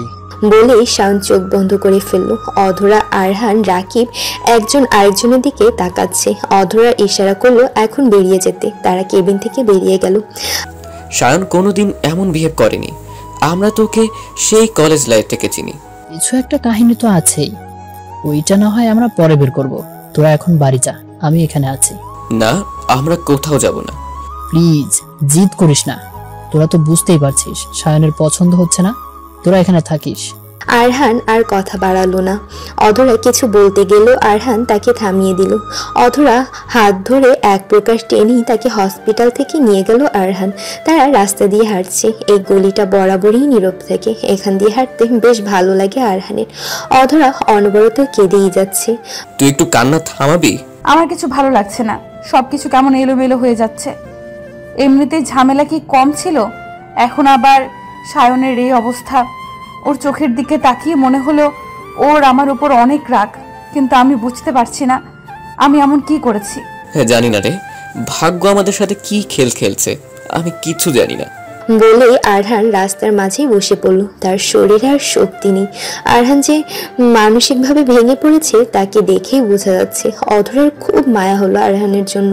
ইস, ছেলেটার কি অবস্থা! আমি এতদিন নিজের কষ্টে এতটাই বিভোর ছিলাম যে ছেলেটার দিকে তাকানোর অবধি প্রয়োজন মনে করিনি। ওর মনে কি চলছে বুঝতে চেষ্টাও করিনি। ভাবতে অধরার কান্না পাচ্ছে। অধরা আরহানের পাশে বসে আরহানের কাঁধে হাত রাখলো। আরহান অধরাকে জড়িয়ে ধরে বাচ্চা মানুষের মতো কেঁদে ফেললো। আমাকে মেরে ফেল, আমি আর পারছি না, এই কষ্ট থেকে আমাকে বের কর। আর কত? আমিও তো মানুষ, তাই না? যতবারই আমি সবকিছু থেকে বের হওয়ার চেষ্টা করেছি, ততবারই ভাগ্য আমাকে এমন জায়গায় এনে দাঁড় করিয়ে দিয়েছে। অধরা ভাবছে আরহান কতটা কষ্ট পাচ্ছে তাকে বিয়ে করার জন্য। হাজার হোক, সে তো নিবিকেই ভালোবাসে। ভাগ্য আমাদের সাথে এমন খেলা না খেললে তো আজ সব কিছু অন্যরকম থাকতো। আরহান নিজেকে সামলে নিয়ে অধরাকে ছেড়ে দিল। ফোন বের করে দেখলো বেশ দেরি হয়ে গিয়েছে, প্রায় 10টা বেজে গিয়েছে। অনেকটা দেরি হয়ে গিয়েছে, তোকে বাসায় পৌঁছে আবার আমাকে বাসে যেতে হবে। বাসার অবস্থা খুব একটা ভালো নয়। আরহানের কথায় অধরার মনে পড়ে গেল আকিবের কথা। তাই তো, আকিবের কি অবস্থা কে জানি। এত কিছুর মধ্যে আকিবের কথা ভুলেই গিয়েছিল। তারা আবারও হাঁটতে লাগলো। কাল সকালে রেডি থাকিস, আমাদের রিমনের কাছে যেতে হবে। এটা শুনেই অধরা থেমে গেল। আরহান অধরাকে কিছুটা সামনে এগিয়ে গিয়েছে। তোর লাইফে যদি নিবি না থাকতো, তাহলে আমার বা আকিবের যদি কোনো সম্পর্ক না থাকতো, তাহলে তুই কি এই বিয়ে মেনে নিতি? অধরার এমন প্রশ্নে আরহান থেমে গেল, স্তব্ধ হয়ে দাঁড়িয়ে আছে। এমন প্রশ্নের সম্মুখীন হতে হবে ভাবতে পারেনি সে। অধরা তাকে এমন প্রশ্ন কেন করলো? অধরা নিজেও অবাক হয়ে গেল আরহানকে এমন কথা বলে। আরহান একবার পিছু ফিরে তাকালো, দেখলো অধরা মাটির দিকে তাকিয়ে আছে, ওড়নার একটা কোণ ধরে আঙুল প্যাঁচাচ্ছে। আমাদের দেরি হয়ে যাচ্ছে, বাসায় চল বলে আরহান হাঁটতে লাগলো। অধরা পাশ থেকে একটা রিক্সাওয়ালাকে ডাক দিয়ে রিক্সায় উঠে চলে গেল। সে কোনোভাবেই আরহানের সাথে আর যেতে পারবে না। এত বড় বোকামি সে কিভাবে করলো? আরহান বাসায় পৌঁছে নিজের রুমে যেয়ে শুয়ে পড়লো। মাথায় প্রচণ্ড ব্যথা করছে। কোনোভাবেই সে মাথা থেকে ওই কথাটা ঝেড়ে ফেলতে পারছে না। সকাল থেকে আকিবকে কোথাও খুঁজে পাওয়া যাচ্ছে না। আকিব কাউকে বলেও যায়নি সে কোথায় যাচ্ছে। সকাল গড়িয়ে বিকেল হয়ে গেল, কিন্তু আকিবের কোনো খোঁজ নেই। বাসার সবাই টেনশনে মরে যাওয়ার দশা। অধরাও প্রচন্ড টেনশন হচ্ছে। আকিব তাকে কিছু বলে যায়নি, ভাবতেই অবাক লাগছে। কাল তাদের এঙ্গেজমেন্ট আর আজ আকিব গায়েব। এটা নিয়ে অধরার মা বাবা খুব চিন্তিত। রাত 10টা বাজে, আকিবের ফোন এখনো অফ। হঠাৎই কলিং বেল বেজে উঠল। আরহান দৌড়ে গেল দরজা খুলতে। দরজা খোলার সাথে সাথে সে যেন 440 ভোল্টের ঝটকা খেলো। বাসায় উপস্থিত সবাই হাঁ করে তাকিয়ে আছে। কেউ যেন নিজের চোখকে বিশ্বাস করতে পারছে না। আকিব দাঁড়িয়ে আছে, কিন্তু সে একা দাঁড়িয়ে নেই। পাশে দাঁড়িয়ে আছে তিরু, পরনে একটা লাল শাড়ি আর কিছু লাল চুড়ি, এছাড়া কোনো সাজ নেই আর। কিন্তু এই লাল শাড়িতেও যেন তিরুকে অপূর্ব লাগছে। ভাইয়া তুই কই ছিলি? আরে তিরু আপু যে, কেমন আছো? আকিব আমতা আমতা করছে, কিছু একটা বলতে যেও যে বলতে পারছে না, তা বাসার সবাই খুব ভালো করে বুঝতে পারছে। ওদেরকে আগে ভিতরে আসতে বল। ও সরি, এত টেনশনে ছিলাম যে ভুলেই গিয়েছি। ভেতরে আসো। ওরা ভেতরে ঢুকলে আরহান দরজা লাগিয়ে দিল। বাসার সবাই ওদের দিকে তাকিয়ে আছে। তিরুর বেশ অস্বস্তি লাগছে, রীতিমতো ভয় করছে। ভয়ে মাথা কেমন যেন ঝিমঝিম করছে। সারাদিন কোথায় ছিলি? আকিবের বাবা খুব গম্ভীরভাবে প্রশ্নটা করলেন। পাশে অধরা আর অধরার মা বাবা বসা, তারাও আকিব তিরুর দিকে তাকিয়ে আছে। বাবা আসলে আমি আসলে আকিব তোতলাচ্ছে, সে কথাই বলতে পারছে না। আমি তোমাকে কিছু জিজ্ঞেস করেছি। এবার একটু জোরেই কথাটা বললেন আকিবের বাবা। এতে আকিব আরো ঘাবড়ে গেল। তিরু তো ভয় কান্না করে দেওয়ার দশা। আকিব লম্বা একটা শ্বাস নিল। বাবা, আমি তিরুকে বিয়ে করেছি, ও তোমাদের ছেলের বউ। বলার সাথে সাথে পুরো বাড়ি জুড়ে পিনপতন নীরবতা ছেয়ে গেল। কারো মুখে কোনো কথা নেই। আকিবের বাবা আকিবকে ঠাটিয়ে একটা চড় মারল, আর মারটা এতটা জোরে আর আচমকা ছিল যে আকিব দাঁড়িয়ে থাকতে না পেরে পড়ে গেল। আরহান আকিবকে উঠাতে যাবে, তখনই তাদের বাবা তাকে ধাক্কা দিলেন। তুমি আমার সাথে মস্করা করছো? পেয়েছোটা কি তুমি? সব তোমার মর্জি হবে? কাল তোমায় এঙ্গেজমেন্ট, আর আজ নাকি তুমি বিয়ে করে ঢ্যাং ঢ্যাং চলে যায় এসেছ। এত বড় অন্যায় করতে তোমার বুক কাঁপলো না? তোমার মনে হলো না তুমি অধরার সাথে অন্যায় করেছো? এক নিঃশ্বাসে কথাগুলো বললেন আকিবের বাবা। আকিব এক নজর অধরার দিকে তাকালো। অধরা পাথরের মূর্তির মতো দাঁড়িয়ে আছে, তার মধ্যে যেন প্রাণ নেই। বাবা প্লিজ, তুমি বোঝার চেষ্টা করো। এছাড়া আমার আর কোনো উপায় ছিল না। আমি নিজের ভুলে 5 বছর আগে আমার ভালোবাসা হারিয়েছি। আমি ওকে আবার কিভাবে হারাতে দিতাম? তোমরা সবাই তো জানো আমি তিরুকে কতটা ভালোবাসি। এই ছেলে, তুমি মজা নিচ্ছ? তুমি তিরুকে ভালোবাসো এর মানে কি? তাহলে আমার মেয়ের সাথে এই 3টে বছর কি ছিল? জবাব দাও আমাকে। আঙ্কেল, আমাকে মাফ করে দেন আঙ্কেল। আমি জানি আমি অধরার সাথে অনেক বড় অন্যায় করেছি। আমার সাথে বিয়ে হলেও কোনোদিনও সুখে থাকতো না। আকিব অধরার সামনে যেয়ে হাঁটু গেড়ে বসে পড়ল। আমি জানি তুমি আমার উপর রেগে আছো, আর রাগাটা স্বাভাবিক। তুমি অনেক ভালো একটা মেয়ে, অনেক বেশি স্পেশাল। আমি তোমার সাথে ভালো থাকবো জানি, কিন্তু তুমি আমার সাথে ভালো থাকবে না। তুমি তো সবসময় জানতে আমার প্রথম ভালোবাসা তিরু। ওকে আমি আজও ভালোবাসি। এতদিন পরও যখন আমার সামনে এসে দাঁড়ালো, আমি পারিনি নিজেকে সামলাতে। একবার ওকে হারিয়েছি, আর হারানোর সাহস হয়নি আমার। প্লিজ আমাকে মাফ করে দাও। অধরা স্থির দাঁড়িয়ে আছে, তার চোখের পলকও যেন পড়ছে না। তার এই মুহূর্তে কি বলা উচিত ঠিক বুঝে উঠতে পারছে না। অধরার বাবা এবার বেশ রেগে গেলেন। সে অধরাকে নিয়ে বাসা থেকে বেরিয়ে গেলেন। এমনকি এটাও বলে গেলেন যে আজ থেকে আকিবের সাথে তাদের আর কোনো সম্পর্ক নেই। আকিবের বাবা মা নিজের রুমে চলে গেলেন। এত বড় ঘটনা ঘটে গেল যে কোনোভাবেই তারা তা হজম করতে পারছে না। আরহান এতক্ষণ নীরব দর্শক হয়ে সবটা দেখছে শুধু। সে আকিব এবং তিরু ওকে আকিবের রুমে নিয়ে গেল। আকিব দরজাটা বন্ধ করে তিরুর দিকে তাকালো। তিরু এখনো ভয়ে কাঁপছে। মেয়েটা বড্ড ভীতু। আকিব তিরুর কাছে যেয়ে তাকে জড়িয়ে ধরলো। এবার তিরু সত্যি সত্যি কান্না করে দিল। আমার জন্য সব হয়েছে। অধরা কতটা কষ্ট পেয়েছে আমার জন্য। আমি সব নষ্টের মূল। আমার বাংলাদেশে ফেরাই উচিত হয়নি। তোমার জীবনে আবার এসে দেখো এক নতুন ঝড় তুলে দিলাম বলেই হাউমাউ করে কাঁদতে লাগলো। চুপ, একদম চুপ। তুমি কিচ্ছু করনি, দোষ তো আমার ছিল। আমি তোমাকে ভুল বুঝেছিলাম। তোমার জন্য অনেক বেশি পজিটিভ ছিলাম, তাই তো সেদিন। বলেই থেমে গেল আকিব। মনে করতে চায় না সেদিনের কথা। এখনো তার বুক কেঁপে ওঠে। তুমি বসো, আমি তোমার জন্য কিছু খাবার নিয়ে আসছি। সকাল থেকে কিছু খাওনি। বলেই আকিব তিরুর কপালে চুমু খেয়ে বেরিয়ে গেল। তিরু বারান্দার দিকে এগুলো। বারান্দায় রাখা ছোট দোলনাটায় বসে চারদিক ভালো করে দেখতে থাকলো। সব কিছুতে অনেকটা পরিবর্তন এসেছে। হবেই বা না কেন? 5 বছর কি কম সময় নাকি? তার জীবন থেকে 5টা বছর হারিয়ে গিয়েছে শুধুমাত্র ইগোর কারণে। ভাবতেই কষ্ট হচ্ছে তার। এখনো মনে হচ্ছে সে কোনো স্বপ্নে আছে। তার এত বছরের ইচ্ছে আকিবের বউ হওয়ার। 5 বছর আগে যে কাহিনী হয়েছিল, তারপর তো সে ভেবেই নিয়েছিল এই জীবনে তার আকিবকে আর পাওয়া হবে না। মনে পড়ে গেল সেই 5 বছর আগের কাহিনী। তিরু পড়ালেখার জন্য কানাডা চলে গিয়েছিল তার খালার বাসায়। রাহিয়ান তিরুর খালাতো ভাই। প্রথমে আকিব রাজি ছিল না তিরুর কানাডা যাওয়ার ব্যাপারে, কিন্তু পরে নারাজি হয়ে পারল না। আর আকিব বরাবরই তিরুর ব্যাপারে বড্ড পজিটিভ। ভার্সিটি ফাংশনে তিরু ড্রিঙ্কস করেছিল, নিজেকে সামলাতে পারছিল না। তখনই রাহিয়ান তাকে সেখান থেকে নিয়ে আসে। আর তিরুকে সামলাতে রাহিয়ানের বেশ কাছে আসতে হয়েছিল তিরুর। আর তখনই এটার সুযোগ নেয় রিফাত। রিফাত তিরু এবং রাহিয়ানের ভার্সিটি বন্ধু।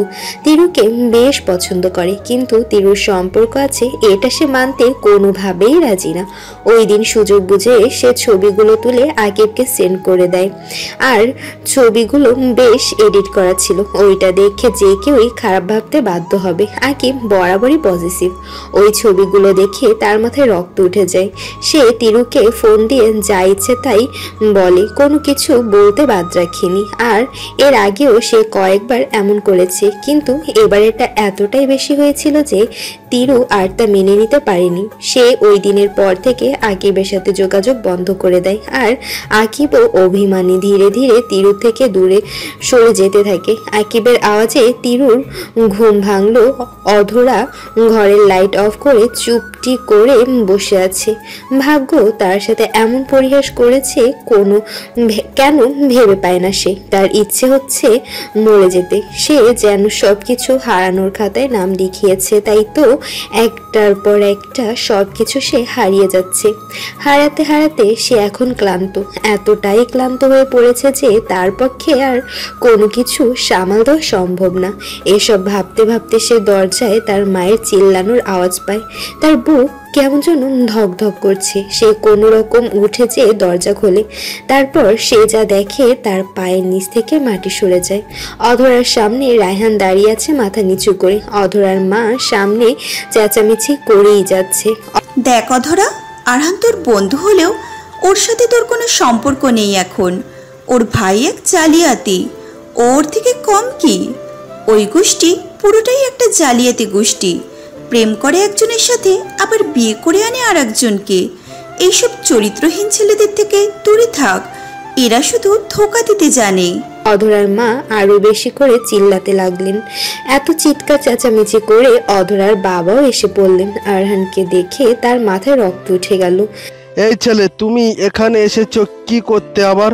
আঙ্কেল, আমি জানি আমার ভাই আপনাদের সাথে অনেক খারাপ করেছে, কিন্তু আমার অধরার সাথে কিছু কথা আছে। প্লিজ আমাকে একটু ওর সাথে কথা বলতে দিন। আন্টিকে কখন থেকে বলছি, কিন্তু সে আমার কথা শুনছেই না। চুপ বেয়াদব ছেলে, তোমাকে আমি ভালো মনে করেছিলাম। তুমিও তোমার ওই ভাইয়ের মতো। তোমাদের বাবা মা তো তোমাদের কোনো শিক্ষাই দেয়নি, তা না হলে এমন সন্তানের জন্ম দেয় নাকি? বাবার এইসব কথা অধরা নিজেই নিতে পারছে না। বাবা, তুমি কিন্তু এখন বেশি বেশি বলছো। এখানে আরহানের কোনো দোষ নেই। তুমি চুপ করো। এই দুই ভাই মিলে তোমার মাথা চিবিয়ে খেয়েছে। এই ছেলে, তুমি এখনো এখানে দাঁড়িয়ে আছো কেন? আমি বলছি না চলে যাও। আরহানের হাতের মুঠো শক্ত করে রাগ কন্ট্রোল করতে চেষ্টা করছে। তোমার বাবা মাকে বলো তোমাদের যদি একটু ভালো শিক্ষা দেয়। আমি মানুষ চিনতে এত বড় ভুল করলাম কি করে? এই রকম একটা জঘন্য ফ্যামিলির মধ্যে আমার মেয়ের বিয়ে ঠিক করেছিলাম। ছি, ভাবতে তো ঘেন্না লাগছে। আঙ্কেল, আপনি আমাকে যা ইচ্ছে বলুন, আমার বাবা মা সম্পর্কে কিছু বলবেন না। কি বললে? আমার মুখে মুখে তর্ক করছো তুমি? তোমাকে আজ আমি বলেই আরহানকে সজোরে একটা চটকানা দিল। যেই আরেকটা দিতে যাবে সাথে সাথে অধরা তার বাবার পা ধরে বসলো। প্লিজ বাবা, ওকে মেরো না প্লিজ। অধরার এমন কাণ্ড দেখে অধরার মা এবং আরহান অবাক হলেও অধরার বাবা প্রচন্ড রাগ হলো। সে অধরাকে সরিয়ে দিয়ে জোরে ধাক্কা দিয়ে আরহানকে মাটিতে ফেলে দিল। ধাক্কাটা এত জোরেই ছিল যে আরহানের মাথাটা একদম ফ্লোরে যেয়ে লাগলো। এবার অধরা নিজেকে ধরে রাখতে পারলো না। সে আরহানের কাছে গিয়ে, তুই ঠিক আছিস তো? ইস, কপালটা কেমন ফুলে লাল হয়ে গেছে। বাবা, তুমি ওর সাথে এমন করছো কেন? তুই সামনে থেকে সর, এই ছেলেকে আমি ঘাড় ধাক্কা দিয়ে বের করব। বলেই অধরার বাবা আরহানের দিকে এগোতে লাগলো। তুমি আর এক পাও আগাবে না বলে দিলাম। আরহানকে যদি আর কিছু বলছো অথবা করেছো তাহলে খুব খারাপ হবে। তোমার সাহস কি করে হয় আমার সামনে আমার স্বামীর গায়ে হাত তোলার? অধরা কথা শুনে সবাই 440 ভোল্টের ঝটকা খেলো। তারা তিনজনই অধরার দিকে চোখ গোল গোল করে তাকিয়ে আছে, কিন্তু এতে অধরার মাথা ব্যথা নেই। সে নিজেও জানে না সে কি বলেছে। মনে হচ্ছে সে এখন অন্য জগতে আছে। মা, এইগুলো তুই কি আবল তাবল বলছিস? আবল তাবল না মা, ঠিকই বলছি। এতদিন বলবো বলবো করেও বলতে পারিনি। মায়াতলি গ্রামেই আমাদের বিয়ে হয়ে গিয়েছে। অধরা এক এক করে সবটা খুলে বলল। সে এতটাই সাবলীলভাবে কথাগুলো বলল যেন এটাই স্বাভাবিক। বলে সে আরহানকে নিয়ে উঠে তার রুমে চলে গেল। আরহানকে বিছানায় বসিয়ে ফ্রিজ থেকে বরফ আনতে গেল। ফ্রিজের কাছে যে দেখে তার মা বাবা এখনো সেথা ঠাই দাঁড়িয়ে আছে। সে পাত্তা না দিয়ে বরফ নিয়ে নিজের রুমে ফিরে এলো। তারপর একটা কাপড়ে বরফের টুকরা পেঁচিয়ে আরহানের কপালে হালকা করে দিতে লাগলো। আরহান তখনও হা করে অধরার দিকে তাকিয়ে আছে। এখনো কিছু বিশ্বাস করতে পারছে না কি থেকে কি হয়ে গেল। আরহান হাত দিয়ে অধরাকে বাধা দিল। তুই একটু আগে কি কাণ্ড ঘটিয়েছিস, তোর কোনো আইডিয়া আছে? আরহানের কথা শুনে অধরা কিছুক্ষণ তার দিকে তাকিয়ে রইল। তার শরীর কেমন যেন একটা ঝাঁকুনি দিল। এতক্ষণে সে অধরার টনক নড়ল। সে কত বড় কাণ্ড ঘটিয়ে ফেলেছে। এখন তার নিজের হাত পা কাঁপছে। হাত থেকে বরফের টুকরাটাও মাটিতে পড়ে গেল। রীতিমতো ঘামছে সে। আরহান বুঝতে পারল অধরার অবস্থা। আরহান নিজের হাতের দিকে তাকাতেই তার মনে পড়ল সে এখানে একটা কাজে এসেছিল। Oh shit.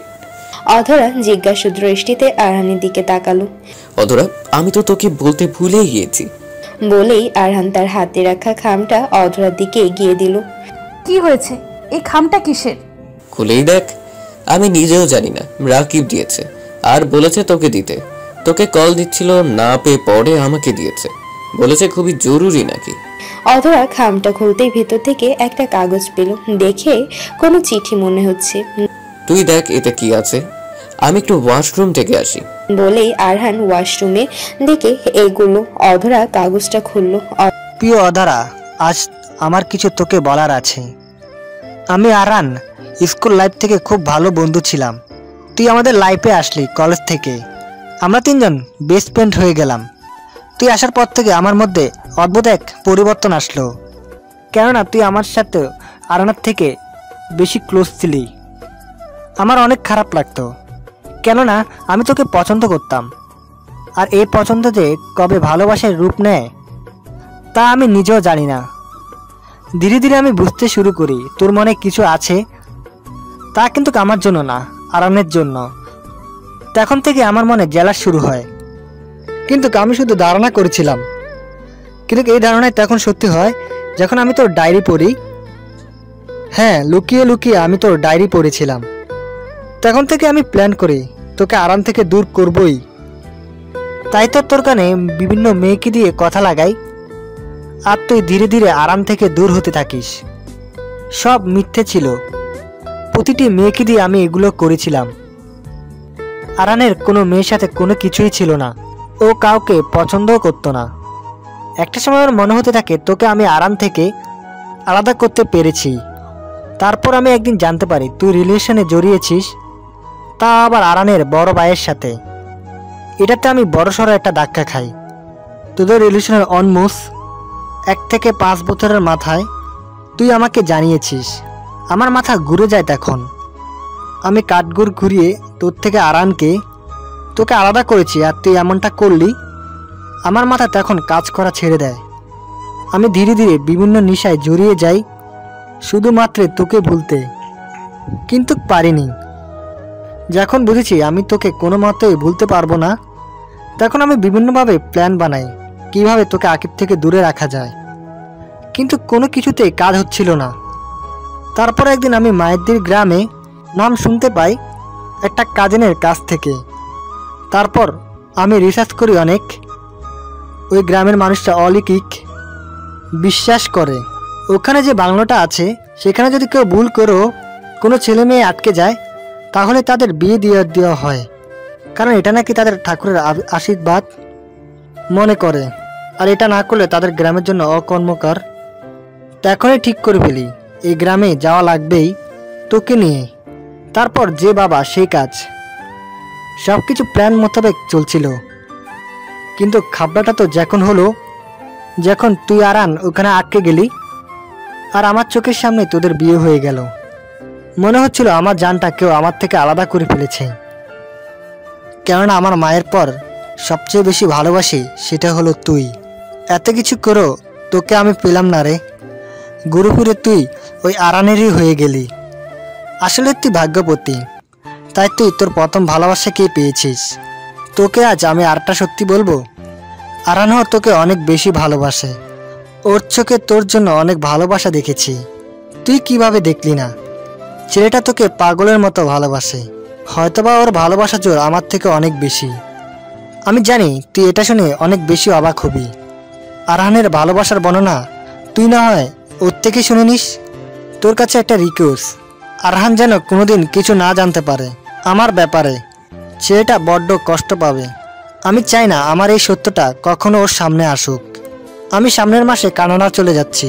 তার আগে একবার তোদের সাথে দেখা করব, নিজ থেকেই দেখা করব। তার আগে আমার সঙ্গে কোনো যোগাযোগ করার চেষ্টা করবি না। একটু সময় দে ঠিক হওয়ার। অনেক বেশি ভালো থাকিস। ইতি, সায়ন। অধরা চোখের পানিতে যে কখন যে চিঠিটা অনেকখানি ভিজে গিয়েছে, অধরা এত বড় সত্যের মুখোমুখি হবে তা ভাবতেও পারিনি। সে খুশি হবে না কষ্ট পাবে বুঝতে পারছে না সে। আরহানকে আসতে দেখে সে চিঠিটা তাড়াতাড়ি লুকিয়ে ফেলে। কি হয়েছে? কি করছিস? আর ওই খামে কি ছিল? খামটা যেহেতু আমার, সেহেতু ওটাতে কি আছে তার তোকে কেন বলবো? আর তুই জানতে চাও আর কে? আরহান বেচারা আর কথা বাড়ালো না। আর আচ্ছা, আমি এখন আসছি তাহলে। যা। আরহান উঠে দরজার দিকে এগুতে লাগলে অধরাও তার পিছু পিছু গেল। রুম থেকে বের হতেই তারা আরো বড় ঝটকা খেলো, কেননা ড্রয়িং রুমে আরহানের মা বাবা আকিব এবং তিরু বসা। তাদেরকে দেখে আরহানের গলা শুকিয়ে যাচ্ছে। এখন রাত 1টা বাজে। এই রাতে তারা এখানে কি করছে? আরহানের বাবা আরহানের সামনে এসে দাঁড়ালো। তোরা দুই ভাই মিলে কি নাটক শুরু করেছিস? হ্যাঁ, একজন বিয়ে করে আনে আর একজন বিয়ে হয়ে গিয়েছে, সে নাকি আবার তার বউয়ের এঙ্গেজমেন্ট করাবে। মানে বাবা, তোমরা এখানে? আমি খবর দিয়েছি ওনাদের। তোমরা বিয়েটাকে কি কোনো খেলা মনে করছো? যার যখন ইচ্ছা বিয়ে করে ফেলবে। কি আজব! আমরা বড়রা মিলে ঠিক করেছি তোমাদের, আর আবার বিয়ে দিব। কাল তোমাদের এঙ্গেজমেন্ট। কিন্তু আঙ্কেল। চুপ একদম। আমরা তোদের থেকে পারমিশন চাচ্ছি না, যা বলছি তাই করবি। অনেক মন মর্জি চালিয়েছিস। আসুন বিয়ান, আমরা কালকের জন্য প্ল্যানিং করি। আকিব এসে আরহানের মাথায় একটা থাপ্পড় মারল। তুই তো আমার থেকে সবাইকে অবাক করে দিলি। একই কাণ্ড ঘটিয়েছিস। আরহান মাথা নিচু করে দাঁড়িয়ে আছে। অধরা, আমার তোমার সাথে কিছু কথা ছিল। অধরা আকিব দুজনের আরহান তিরুর দিকে তাকালো। দুজনেই চোখের ইশারা দিয়ে তাদেরকে যেতে বলল। অধরা আকিব অধরার বারান্দায় দাঁড়িয়ে আছে। বাহিরটা দেখতে বেশ সুন্দর লাগছে। দুজনেই চুপ। পরিস্থিতি এমন হয়ে গিয়েছে যে দুজনেরই বেশ অস্বস্তি লাগছে। মাত্র একদিনের ব্যবধানে সবটা পাল্টে গেল, তাই না? আমি জানি আমি তোমার সাথে খারাপ করেছি, কিন্তু দেখো, এটাও হয়তো আমাদের ভাগ্যে লেখা ছিল। আমাদের সম্পর্কটা কিভাবে হয়েছিল তা আমাদের কারোরই অজানা না। তিরুর সাথে ব্রেকআপের পর থেকে আমি অনেকটা ভেঙে পড়ি, আর তখন তুমি আমাকে অনেক সাপোর্ট করেছিলে। ধীরে ধীরে তোমার প্রতি আমার অসম্ভব ভালো লাগা সৃষ্টি হয়। এই ভালো লাগাকে আমি ভালোবাসা ভেবে ভুল করেছিলাম। আমি তোমার উপর রাগ নেই। তোমার মন যা বলেছে তুমি তাই করেছো। মনের কথা শুনতে হয়। আমি আমার মনের কথা না শুনে বড্ড ভুল করেছি। সকাল সকাল আরহানের বাসায় হইচই মেতে গেল। দেখে বোঝা যাচ্ছে পাক্কা বিয়ে বাড়ি। এক প্রকার দৌড়াদৌড়ি লেগে গিয়েছে। এই কাজ সেই কাজ। আরহান শুধু বসে বসে সবটা দেখছে। তার এখনো কিছু বিশ্বাস হচ্ছে না। তার ভয় হচ্ছে নিবিকে নিয়ে, বড্ড ভয়। নিবি মেয়েটা আরহানের জন্য পাগল। আরহানের ফোনে একটা মেসেজ এলো, সাথে সাথে সে বসা থেকে বের হয়ে গেল কাউকে না জানিয়ে। আরহান একটা পার্কে বসে আছে, পাশে নিবি বসা। নিবিকে বেশ শান্ত লাগছে। নিবি, আমি আর কিছু বলার আগে নিবি আরহানকে চুপ করিয়ে দিল। একদম চুপ। আমি এখানে তোমার কথা শুনতে না, বলতে ডেকেছি। আজ আমি বলবো, তুমি শুনবে। জানো, ভার্সিটিতে প্রথম দিনই আমি তোমার উপর ক্রাশ খাই। কোনো ছেলের উপর ক্রাশ খাওয়ার মেয়ে আমি না, কিন্তু তবুও তোমার উপর কেমন যেন একটা ভালো লাগা কাজ করতো। তোমার আর অধরা আপুর বন্ডিং দেখে ভেবেছিলাম তোমাদের মধ্যে কিছু আছে। তোমার ব্যাপারে সব খোঁজ খবর নেওয়া শুরু করলাম। জানতে পারলাম অধরা আপুর রিলেশন তোমার বড় ভাইয়ের সাথে। যে কি পরিমাণ খুশি হয়েছিলাম, তারপর থেকেই তোমার পিছনে লাগলাম। ততদিন আমি তোমাকে ভালোবেসে ফেলেছিলাম। একটা সময় তুমিও রাজি হয়ে গেলে, কিন্তু তোমার সাথে রিলেশনের পর আমি বুঝতে পারলাম আমি তোমাকে পেয়েও পাইনি। তোমার সব সময় ফার্স্ট প্রায়োরিটি অধরা আপু ছিল, আমি না। তাই আমি চাইতাম তুমি যাতে সব সময় অধরাপুর থেকে দূরে থাকো। তোমার মনে যে অধরাপুর জন্য ভালোবাসা ছিল তা আমি বুঝে গিয়েছিলাম। ভেবেছিলাম একটা সময় আমাকেও ভালোবাসবে। হয়তো তুমি আমার ভালোবাসা দেখে মুগ্ধ হয়েছিলে, কিন্তু ভালোবাসতে পারো না। তুমি যে অধরাপুর মাঝালে কবেই আটকে গিয়েছিলে তা নিজেও বুঝতে পারোনি। তুমি বড্ড ভাগ্যবান, তোমার প্রথম ভালোবাসা পেয়েছো। আজকের পর থেকে আর কোনো যোগাযোগ করো না আমার সাথে। আমি তোমার উপর কোনো অভিযোগ করছি না। ওই দিন তোমরা চলে গিয়েছো ভেবেই আমি শয়ন ভাইকে বলেছিলাম চলো আমরাও চলে যাই। আর দেখো কি হয়ে গেল, নিজের পায়ে নিজেই কুড়াল মেরেছি। আজ উঠি, অনেকটা দেরি হয়ে গেল। আসলে আমি আগেও বলেছি আমি তোমার থেকে কোনো কথা শুনতে আসিনি। বলেই নিবি হন হন করে হাঁটা শুরু করলো। চোখ বেয়ে অঝরে পানি পড়ছে, ইটের সাথে বেজে হোঁচট খেয়ে পড়ে গেল নিবি। হাতের দিকে অনেকটা কেটে গিয়েছে। আরহান দৌড়ে এসে নিবিকে ধরতে নিলেই নিবি হাত দিয়ে তাকে ইশারা করলো যাতে না ধরে। নিবি কোনো রকম উঠে কাঁদতে কাঁদতে সেখান থেকে চলে গেল। একবারও পিছে ফিরে তাকালো না। তাকালে হয়তো বা আবার সে আরহানের মায়ায় আটকে যায়, কিন্তু সে পিছে ফিরে তাকালে দেখতো আরহানও আজ কাঁদছে। আরহান কিছুক্ষণ পার্কে বসে বাসায় ফিরে এলো। একটু পরেই তারা বেরোবে অধরাদের বাসার উদ্দেশ্যে। বিকেল 4টা নাগাদ সবাই অধরাদের বাসায় পৌঁছে গেল। অধরা পেস্তা রঙের একটা লেহেঙ্গা পরেছে। আরহান চোখ ফেরাতে পারছে না অধরার থেকে। অধরার মা রিং নিয়ে এলো। রিং পরানোর সময় আরহানের হাত কেমন যেন কাঁপছে। রিং পরানোর শেষে তাদের এঙ্গেজমেন্ট শেষ হলো। আরহানরা তাদের বাসায় ফিরে এলো। 2 দিন পর তাদের বিয়ের ডেট ফিক্সড হলো। বিয়ের পুরো দায়িত্ব পড়লো তিরুর উপর। তিরুকে আকিবের মা বাবা আগে থেকে পছন্দ করত, কিন্তু এত বড় ঝামেলা হয়ে গিয়েছিল। এখন তারা মহা খুশি তিরুকে বড় ছেলের বউ হিসেবে পেয়ে। দেখতে দেখতে একদিন চলে গেল। বিয়ের একদিন আগে আরহানের কেমন যেন লাগছে। তার অধরার সাথে কথা বলতে হবে। অধরা এই বিয়েতে রাজি নাকি। কাল বিয়ে আর আজ সে ভাবছে যদি অধরা রাজি না থাকে তাহলে। এইসব ভেবেই তার মাথা ঘুরছে। আরহান তিরুর রুমে গিয়ে নক করলো। কি ব্যাপার দেবরজি, দাঁড়িয়ে আছেন যে? ভাবি শোনো না, তোমার হেল্প লাগবে। হ্যাঁ বলো। আমি অধরার সাথে দেখা করব, একটু বের হব। তুমি প্লিজ এখানটায় ম্যানেজ করো। এমা, রাত 10টা বাজে আর কালই তো বিয়ে। প্লিজ ভাবি প্লিজ।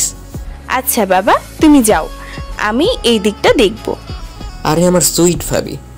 বলেই তিরুকে জড়িয়ে ধরে তিরুদের বারান্দায় পাইপ বেয়ে উঠে গেল। তিরু আরহানের এই কাণ্ড দেখে হাসতে হাসতে শেষ।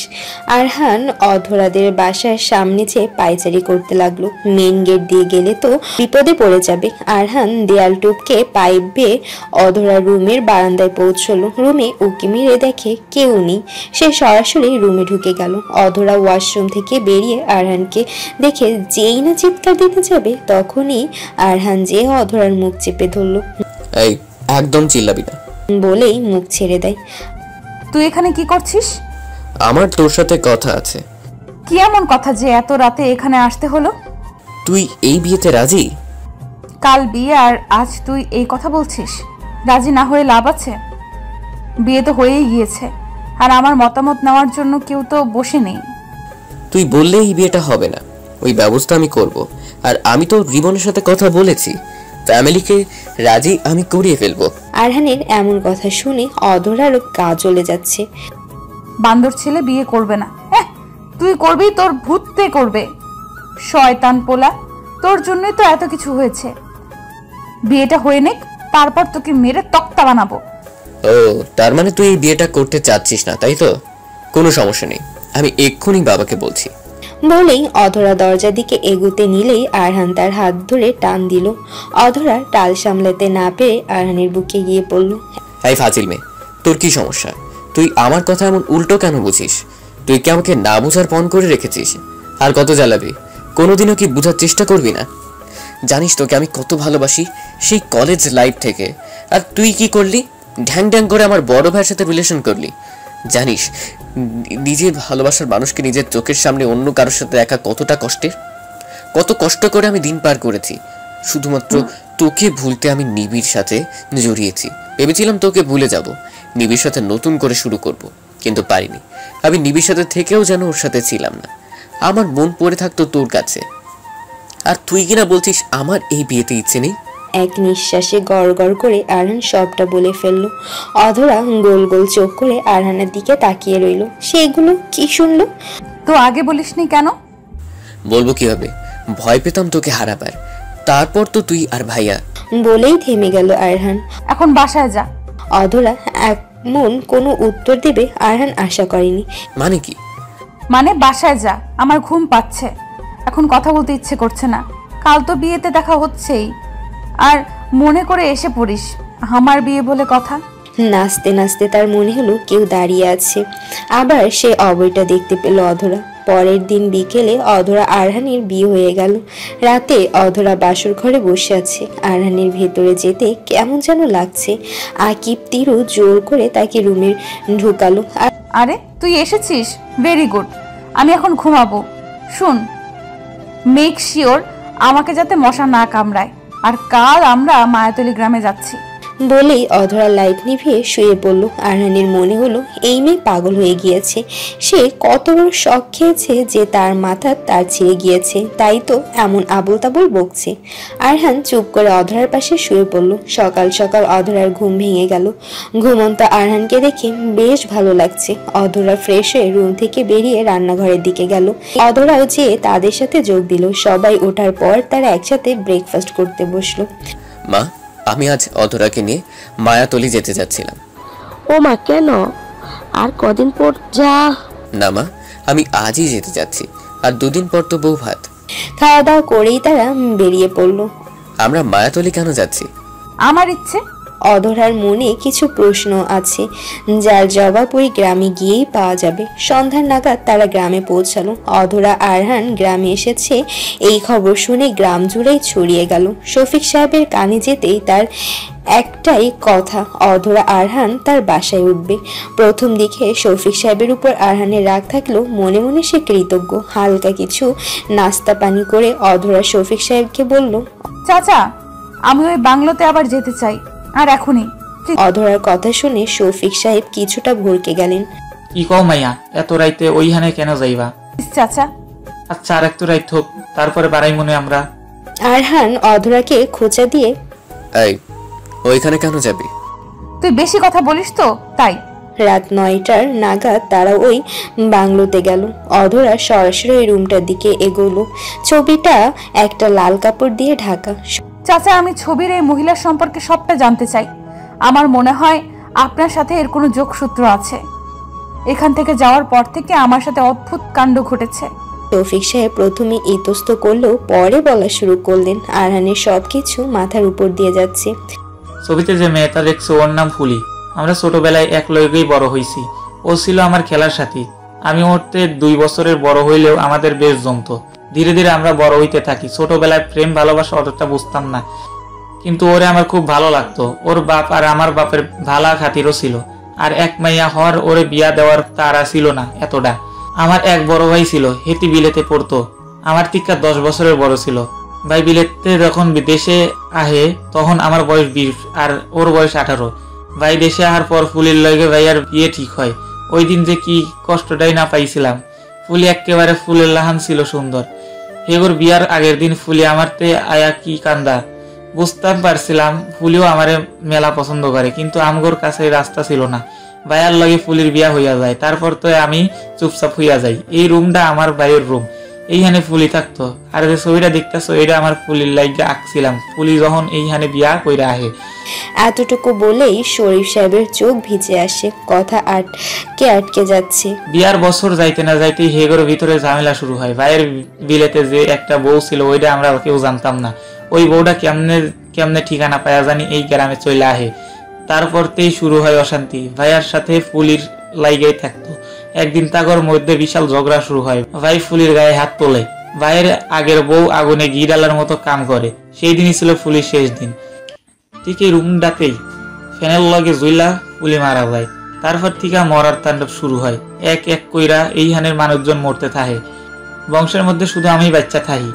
তোমরা হইলা গিয়া আজকালকার পোলাপান, জানি বিশ্বাস করবা না, তাও কই তোমাকে বিয়াও হইছে এই ফুলের লাইগাই। আমারে স্বপ্নে দেখাইছিল যাতে আমি তোমাকে বিয়া দেই। পুরো কাহিনী শুনে অধরা আরহান চুপ হয়ে গেল। আপনি বিয়ে করেননি কেন? আমার লগে ফুলে আছেই তো, আমি বিয়া কইরা কি হরমু? আমার ফুলি মেলাবালা, তাও মানুষে ওই বাড়িটারে অভিশপ্ত কয়। আমারও মনে হয় না হইলে কি ফুলি এমনি মারা যাইতো। চলো বাইতে যাই, দেরি হইয়া গেছে। গ্রামের মানুষ দেখলে কথা কব যে এনে আইসিকা। রুম থেকে বেরোনোর সময় অধরা ছবিটার দিকে তাকায়। তার হঠাৎ মনে হলো ছবিটা হাসছে। তার আবার শফিক সাহেবের বাসায় ফিরে আসছে। রাতে খেয়ে দিয়ে সবাই ঘুমাতে যায়। অধরার ঘুম আসছে না। সে বেলকনিতে যেয়ে দাঁড়িয়ে আছে। চারদিকে প্রচুর গাছপালা। আরহানও অধরার পাশে যেয়ে দাঁড়ালো। অধরা, তুই এই বিয়ে করে খুশি না? অধরা ঠিক করেছে সে আজ আরহানকে সবটা বলবে। আমি আজ তোকে কিছু বলতে চাই। বল। আমাদের বন্ধুত্ব হওয়ার পর থেকেই আমার বেশ ভালো লাগতো তোকে। ভালো লাগাটাকে তেমন একটা পাত্তা দিতাম না, কিন্তু তোর দিক থেকে কি ছিল তা কখনোই বুঝতাম না। তোর এত মেয়েদের সাথে ফ্লার্টিং, ভাবতাম তুই হয়তো বা আমার বন্ধুর নজরেই দেখিস, কিন্তু ধীরে ধীরে তোর প্রতি ভালো লাগা আমার বাড়তেই থাকে। কিন্তু তুই এইসব ব্যাপারে যে সিরিয়াস না তা আমি ভেবেছি যদি প্রত্যাখ্যান করিস, আমাকে নিয়ে মজা নিস, তাই ধীরে ধীরে তোর থেকে দূরত্ব আনতে শুরু করি। তারপর আমার জীবনে আকিব আসে। ওকে সামলাতে সামলাতে ওর প্রতি একটা অনুভূতি তৈরি হয়, আর এই অনুভূতিকে আমি ভালোবাসা ভেবে ফেলি। কিন্তু ওর সাথে থাকাকালীনও আমার মনে হতো কিছু একটা নেই, তোর প্রতি উইকনেসটা খুব বেশিই ছিল। তারপর তোর জীবনে আসলো নিবি। এরপর থেকে আকিবের সাথে আমি ভালো থাকার চেষ্টা করতে শুরু করি। তাও দিন শেষে কোনো একটা সময় আমার তোর কথা মনে পড়তোই। তোর প্রতি তীব্র ভালো লাগা যে কবে ভালোবাসায় রূপ নিয়েছিল তা আমি আজও জানি না রে। অধরা নিচের দিকে তাকিয়ে সবটা বলে ফেললো। আরহান খুশিতে কিভাবে রিয়াক্ট করবে তাই ভুলে গিয়েছে। সে অধরাকে টান দিয়ে নিজের কাছে নিয়ে নিল, শক্ত করে জড়িয়ে ধরলো। অধরাও নিজের সব শক্তি দিয়ে আরহানকে জড়িয়ে ধরলো। আমরা সারা জীবন যাতে এই মায়াজালে আটকে থাকি। অধরার মনে হলো দূর থেকে তাদের কেউ দেখছে। সে আবারও সেই অভয়টা দেখতে পেল।